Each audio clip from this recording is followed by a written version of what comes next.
Commission, একটা গল্প মনে পড়ছে। এক শিয়াল, তার একটা খারাপ অভ্যাস, মুদ্রা দোষে পাথরে ঘষাঘষি করতে করতে লেজ খুলে গেছে। তো পানির কাছে গিয়ে দেখে যে আমার তো কুশ্রী বিশ্রী লাগতেছে।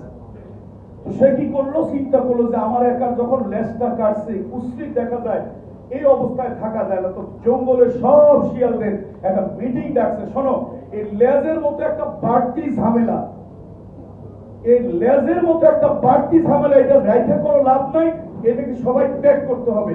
তো কিছু লোক আছে সাথে সাথে হইল তাল দেয়, না হইল তাল দেয়, সবাই সাথে তাল দিল। কিন্তু শিয়াল তো চালাক, সে চিন্তা করতেছে আচ্ছা সবার সাথে লেজ আছে, লেজ নাই কয়জন সাথে। তো দেখা গেল একজনের সাথে লেজ নাই।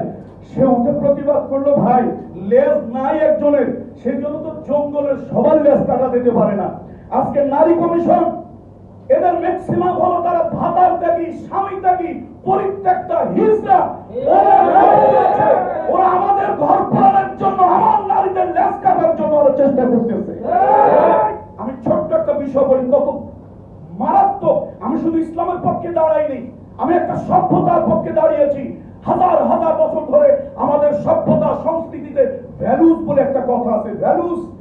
আজকে আমার ফ্যামিলি ভ্যালুস নষ্ট করার জন্য, ফ্যামিলি স্ট্রাকচার নষ্ট করার জন্য তারা কি একটা মারাত্মক পয়জন ঢুকিয়ে দিচ্ছে। দেখেন, স্বামী যদি, স্বামী আর স্ত্রী, ইসলাম কি বলেছে, কনজুগাল লাইফের পার্টনার, ইন্নামান নিসাউ শাকাইকুর রিজাল, নারী আর পুরুষ বৈবাহিক জীবনে একে অপরের প্রতিদ্বন্দ্বী, প্রতিবাদী নয়, শত্রু নয়, একে অপরের জীবনের পরিপূরক, জীবনের অর্ধেক।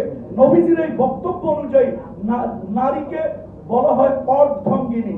এখন দেখেন, আমার স্ত্রী কনজুগাল লাইফের পার্টনার, তাকে যদি আমি একটু আমার চাহিদায়, তার চাহিদার অনুপস্থিতিতে আমি যদি তার সাথে যৌন ক্রিয়া করি, বৈধ যৌন সম্পর্ক করি, তাহলে এটা হবে ধর্ষণ।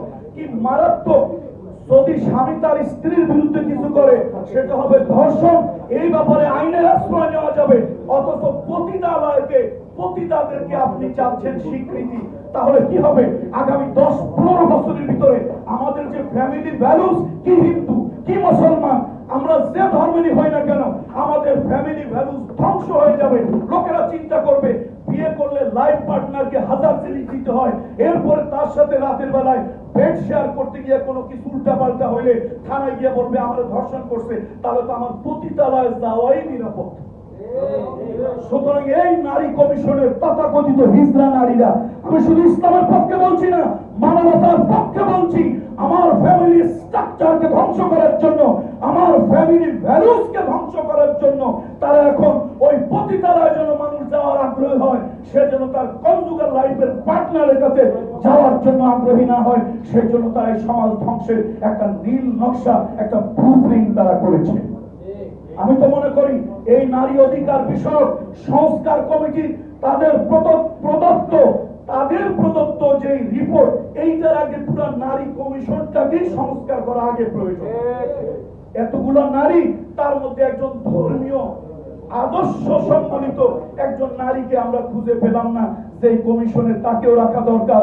এদেশের 90%, আমি 90 বাদ দিলাম, 80% যদি মুসলমান আপনারা স্বীকৃতি দেন, সেই মুসলমানের দেশে রিলিজিয়াস কাউন্সিল, ধর্মীয় আদর্শ মানে এরকম নারীরা যোগ্য ডাক্তার আছেন, ডক্টর আছেন, ইঞ্জিনিয়ার আছে, সেই নারী এর মধ্যে কেন রাখা হলো না? সুতরাং নারী সংস্কার বা নারী বিষয় অধিকার সংস্কার কমিশন কি রিপোর্ট দিল এটা পরের কথা, আগে ওদের সংস্কার হওয়া দরকার।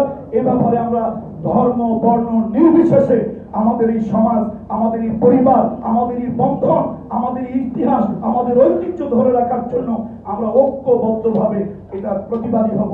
এই বলে আমি আমার কথা শেষ করছি। আসসালামু আলাইকুম।